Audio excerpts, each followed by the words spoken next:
Hello students, स्वागत है आपका मेरे चैनल कॉमर्स गुरुजी पर। और जो हमारा लास्ट वीडियो था जिसमें हम चैप्टर 3 पढ़ रहे थे सेंसस एंड सैंपल मेथड, उसमें हमने रैंडम सैम्पलिंग तक कर लिया था। आज की वीडियो हम करने वाले हैं पर्पसिव और डेलिब्रेटिव सैम्पलिंग। इसके में क्या होता है, पर्पसिव सैम्पलिंग वो मेथड होता है जिसमें इन्वेस्टिगेटर अपने आप ही चॉइस करता है कि उसे कौन से डाटा करना है और कौन सा डाटा उसके लिए बेस्ट रहेगा। In this method of sampling, selection of the sample item is not left to the chance factor. It is simple made by choice. यहाँ पर चांस नहीं है, यहाँ पे आप खुद चॉइस करोगे कि आपका पर्पस क्या है, उसके लिए आपके लिए डाटा कौन सा अच्छा रहेगा और वही आप यूज करोगे। This method of sampling is especially suitable when some of the item in the universe are of special significance and ought to be included in the sample. Example से समझते हैं।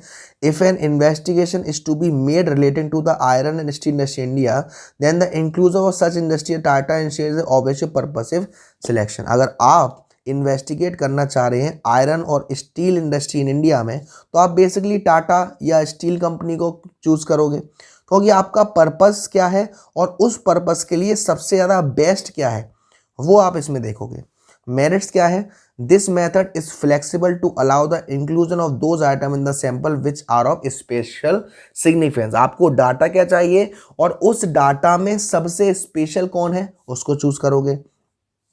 Selection of items can be deliberate to the purpose of study. Okay, और ये काफ़ी simple technique होती है select करने की। डिमेरिट्स क्या है भाई, इसमें जो डाटा होता है वो पर्सनल बेस के हिसाब से होता है, और दूसरा because of the possibility of personal base, यहाँ पे हमारी रिलायबिलिटी भी डाउटफुल हो सकती है।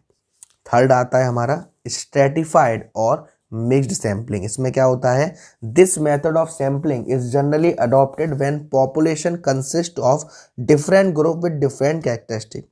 ये जो मिक्स सैम्पलिंग है वो जब यूज़ करी जाती है कि जब हमारे पास जो डाटा है, हमारे पास जो पॉपुलेशन है वो अलग अलग ग्रुप की है और अलग अलग कैरेक्टरिस्टिक की है।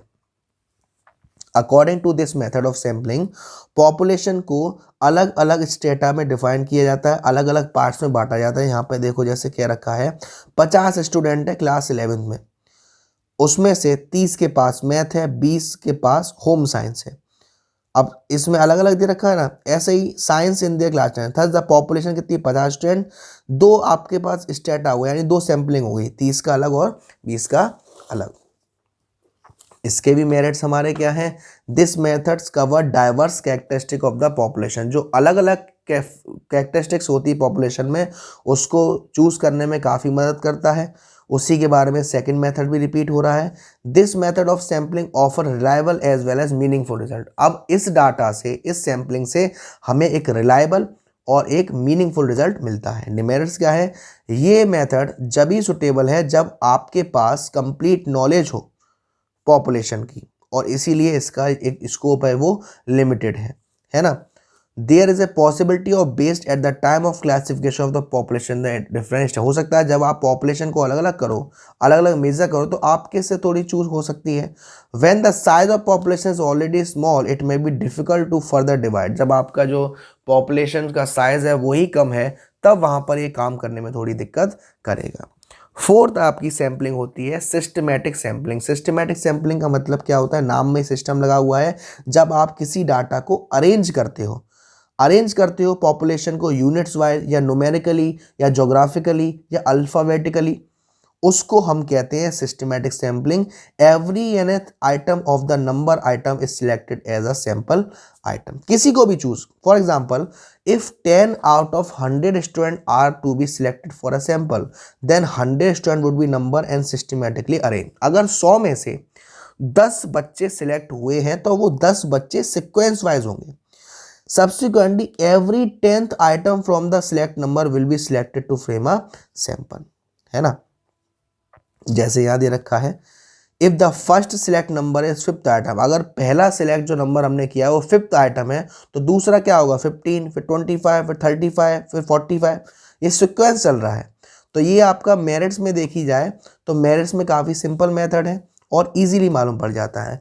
There is hardly any possibility, इसमें काफ़ी कम चांसेस रहता है कि हम अपने पर्सनल इंटरेस्ट शो कर पाए। डिमेरिट्स क्या होते हैं? Every item in the population does not get equal chance. वही रैंडम सैम्पलिंग की तरह इस सैम्पलिंग में हर किसी पर इक्वल चांस नहीं होता, रैंडम सैम्पलिंग में होता है।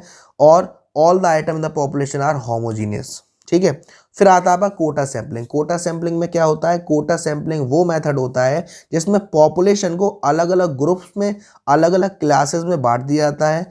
For example some percentage of different group in total population is fixed.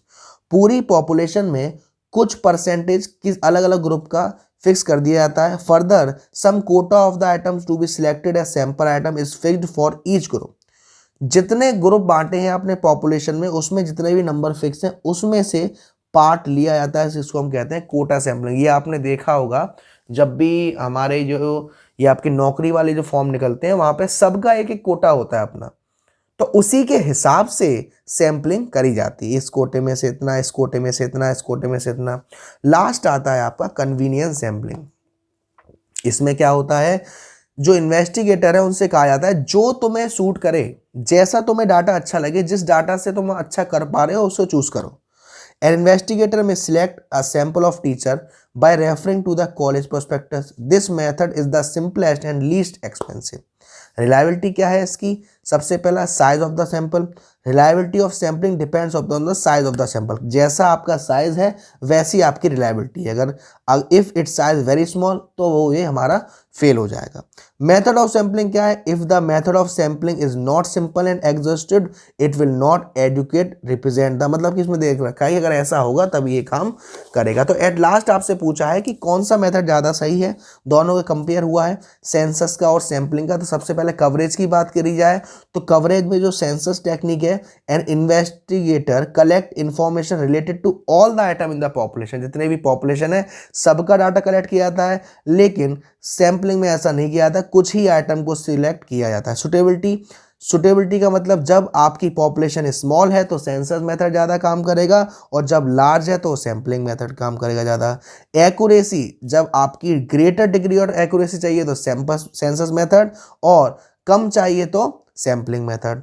Cost, census method में खर्चा ज़्यादा होता है और सैम्पलिंग मेथड में कम होता है। टाइम सैंपल मेथड में कम लगता है, सेंसस मेथड में ज़्यादा लगता है। ठीक है, तो इतना ही है आपका। यहाँ पे आपका ये जो चैप्टर है वो फिनिश होता है। ठीक है ना, यहाँ पे आपका जो चैप्टर है वो फिनिश होता है। अब इसी के साथ अगली वीडियो में हम करेंगे हमारा चैप्टर नंबर 4, जिसका नाम है ऑर्गेनाइजेशन ऑफ डाटा। ठीक है ना, कलेक्शन ऑफ डाटा हो गया, अब डाटा को हम क्या करेंगे? ऑर्गेनाइज करेंगे। सो वीडियो से रिलेटेड कोई डाउट हो, कोई पॉइंट नहीं समझ में आया हो तो कमेंट कर दीजिएगा, लाइक कर दीजिएगा, वीडियो शेयर कर दीजिएगा। Thank you so much.